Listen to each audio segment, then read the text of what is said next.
প্রকৃতি না সব কিছু চোখে আঙুল দিয়ে দেখিয়ে দেয়। মানে এখন শীতকাল, কিন্তু শীতকালে কয়েকদিন গরম পড়ছে, আর এই ঠান্ডা গরমে না সবার শরীর খারাপ। বিশেষ করে আমার তো সর্দি জ্বর লেগেই রয়েছে, আমার চোখ দিয়ে নাক দিয়ে জল পড়ছে, এত ঠান্ডা লেগেছে কি বলবো।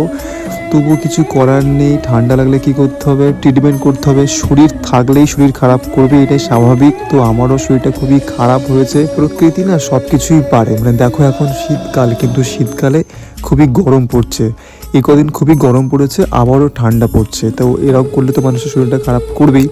তো অনেকের কিন্তু শরীর খারাপ, জ্বর সর্দি কাশি লেগে রয়েছে, ঠিক আমারও তাই। তবু আমার কিছু করার নেই, আমার মায়ের জন্য আমাকে কাজ করতে হবে। তো আমি চলে গেলাম রুটি করতে, মায়ের জন্য যেরকম করি প্রত্যেক দিন, এটা আমার রেগুলার ডিউটি।